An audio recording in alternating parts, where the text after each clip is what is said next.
Hello दोस्तों, नमस्कार। स्वागत है आप सभी का मेरे यूट्यूब चैनल पे। तो दोस्तों, जैसे कि हम हमेशा के करंट अफेयर देखते हैं, वैसे ही हम आज है 24 मई। तो 24 मई के आज करंट अफेयर देखते हैं, ठीक है। टॉप 10 करंट अफेयर देखने जा रहे हैं, तो कॉपी निकाल दीजिएगा, नोट करने के लिए तैयार रहना, ठीक है दोस्तों। अब देखिए 24 मई के करंट अफेयर अगर अभी तक आपने अपने दोस्तों के साथ शेयर नहीं किया तो यार अपने दोस्तों के साथ शेयर कर दो, ठीक है। चलते हैं पहले क्वेश्चन में। अब देखो, अंतर्राष्ट्रीय जैव विविधता दिवस 2021 की थीम क्या है? यानी जो अंतर्राष्ट्रीय जैव विविधता दिवस 2021 था उसकी थीम क्या थी? तो इसकी थीम थी we are part of the solution, यानी हम solution, we are the part of solution, ठीक है। हम सॉल्यूशन के क्या है? पार्ट है, ठीक है। कौन सा सॉल्यूशन? जो हल है, ठीक है, उसके। तो जो इंटरनेशनल जैव विविधता दिवस है ये मनाया जाता है कब? 22 मई को, ठीक है। 22 मई को अंतर्राष्ट्रीय जैव विविधता दिवस मनाया जाता है। ये क्यों मनाया जाता है?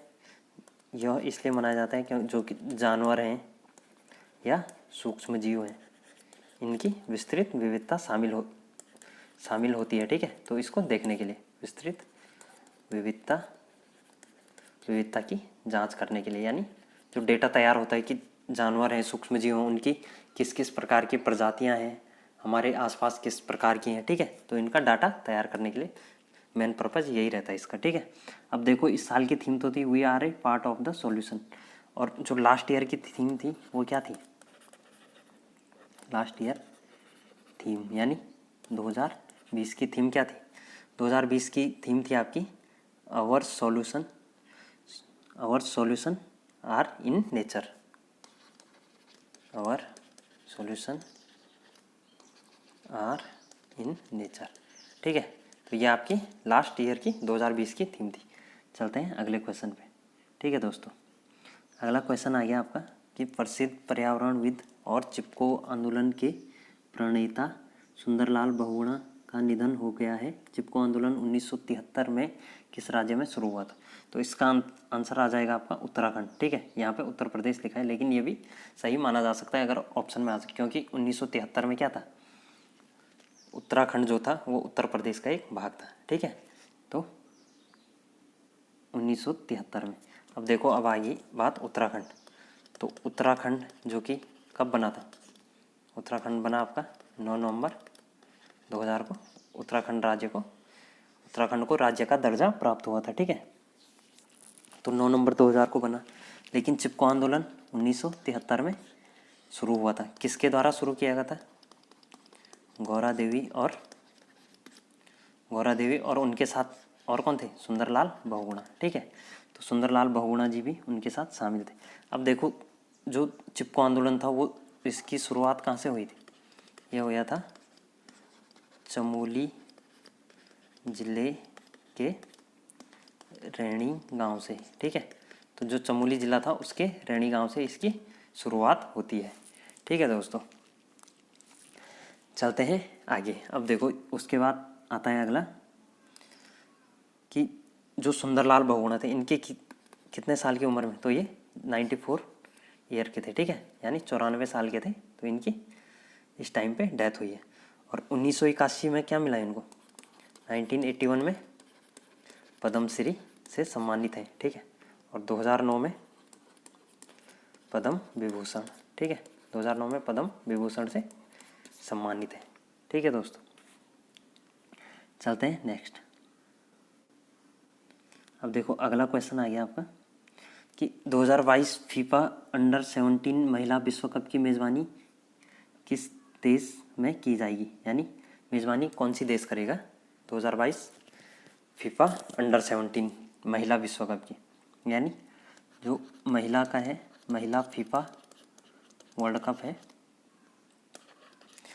अंडर 17 का, उसकी मेज़बानी करेगा अपना भारत, ठीक है। अपना इंडिया उसकी मेज़बानी करेगा, ठीक है दोस्त।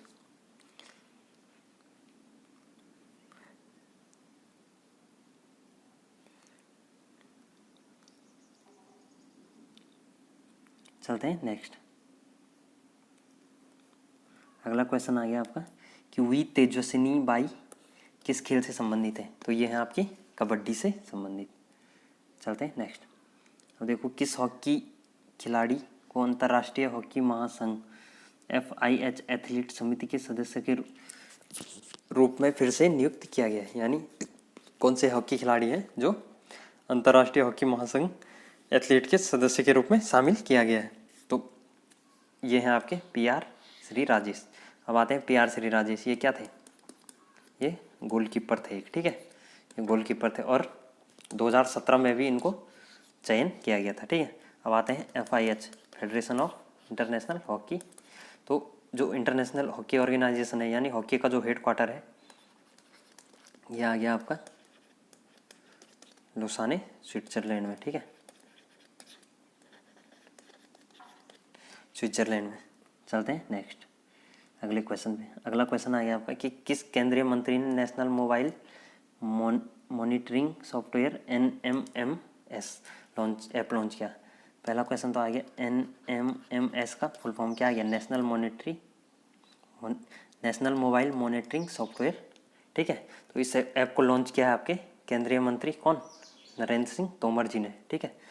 तो इन्होंने जब लॉन्च किया है, तो लॉन्च क्यों किया है इन्होंने इसको? इन्होंने इसलिए लॉन्च किया है क्योंकि जो नरेगा होता है ना, नरेगा में काम करते हैं जैसे महात्मा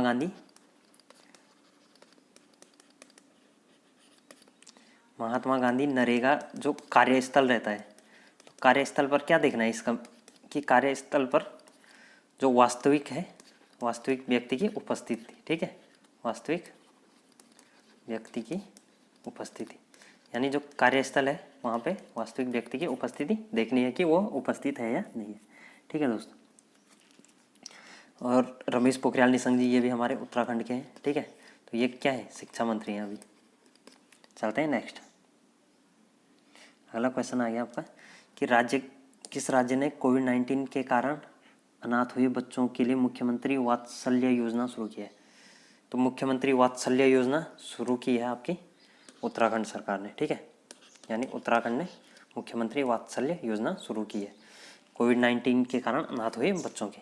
अब देखो, कोविड के कारण बहुत सारे लोगों के क्या माँ बाप या वगैरह जो पेरेंट्स है वो उनकी डेथ हो चुकी है, ठीक है। तो इस कोविड-19 के कारण जिनके परिवारों के पेरेंट्स की डेथ हुई, अगर वो 21 साल से कम है, तो उनका पढ़ाई का सारा खर्चा कौन करेगी? सरकार करेगी, ठीक है। पढ़ाई लिखाई का खर्चा कौन करेगी? सरकार करेगी, ठीक है दोस्तों। कब तक करेगी? 21 साल तक। और 21 साल तक इनको क्या मिलेगा? 3,000 रुपये पर महीने दिए जाएंगे, ठीक है, 3,000 रुपये पर महीने मदद के रूप में दिए जाएंगे, ठीक है दोस्तों। चलते हैं नेक्स्ट। अब देखो, अगला क्वेश्चन है आपका, अगला क्वेश्चन आ गया आपका कि world day for cultural diversity for dialogue and development, यानी संवाद और विकास के लिए सांस्कृतिक विविधता का विश्व दिवस कब मनाया जाता है? तो 21 मई को मनाया जाता है। कौन सा दिवस? संवाद और विकास के लिए सांस्कृतिक विविधता, यानी यह है सांस्कृतिक विविधता का दिवस, जो मैंने आपको 22 मई को बताया था। 22 मई को क्या बताया था? जैव विविधता का दिवस, ठीक है, जैव विविधता। और ये 21 मई को आ गया आपका ये वाला सांस्कृतिक विविधता का दिवस, ठीक है। क्लियर हो गया होगा आई थिंक। चलते हैं नेक्स्ट। अब देखो, अगला क्वेश्चन है आपका कि कौन सी राज्य सरकार ने ऑक्सीजन संबंधी आवश्यकताओं को पूरा करने के लिए मिशन ऑक्सीजन सेल्फ रिलायंस योजना शुरू की है? तो ये सरकार है आपकी ओनली वन महाराष्ट्र, ठीक है। महाराष्ट्र की सरकार ने मिशन ऑक्सीजन सेल्फ रिलायंस योजना शुरू की है, ठीक है।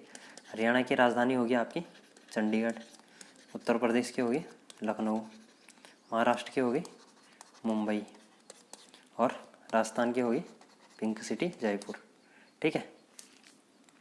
चलते हैं नेक्स्ट। अब देखो, अगला क्वेश्चन है आपका कि किस संगठन ने वैश्विक टीकाकरण योजना प्रस्तावित की है जो 2021 के अंत तक वैश्विक आबादी के लगभग 40% को कवर करेगी। यानी कौन सी ऐसी संस्था है जिसने 2021 के अंत तक क्या करना है इनको, कि जो विश्व की जनसंख्या है उसका 40% लोगों पे क्या लगाना है, टीका लगाना है। ठीक है, किसका, कोविड का।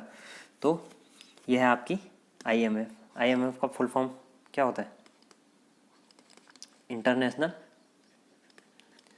Monetary fund. ठीक है, तो इंटरनेशनल मॉनेटरी फंड ने क्या किया है, जो 2021 के अंत तक वो 40% को कवर कर देगी, 40% लोगों को। ठीक है, टीकाकरण यानी टीका लगा देगी। पढ़ते हैं इसके बारे में थोड़ा। जो अंतर्राष्ट्रीय मुद्रा कोष यानी IMF है, इंटरनेशनल मॉनेटरी फंड ने करीब 50 अरब डॉलर की क्या की है, 50 अरब डॉलर, ये अमाउंट याद रखना है। ठीक है, तो 50 अरब डॉलर की एक वैश्विक टीकाकरण योजना का प्रस्ताव दिया है, जो कि 2021 के अंत तक कम से कम 40% वैश्विक आबादी और 2022 की पहली छमाही तक कम से कम 60% आबादी के टीके के लिए पर्याप्त होगी। यानी उन्होंने कहा है 2021 के अंत तक, और जो 2022 का आधा साल है, जैसे मई जून तक, 2021 जून तक मान लो, तो ये जो वर्ल्ड की 60% पॉपुलेशन होगी, इनको क्या लग जाएगा, टीका लग जाएगा। ठीक है, कोरोना का। तो उसके लिए 50 अरब डॉलर की राशि जो दी है। ठीक है, ओके दोस्तों, सेशन आपको समझ में आया होगा। समझ में नहीं आए तो दोबारा देख लीजिए। ठीक है दोस्तों, तब ओके दोस्तों, फिर मिलते हैं अगली वीडियो में। तब तक के लिए bye bye, thank you for watching. और लाइक कर दो, शेयर कर दो और सब्सक्राइब कर दो यार दोस्तों। ठीक है, चैनल को सब्सक्राइब कर दो। मिलते हैं अगली वीडियो में, bye, have a good day.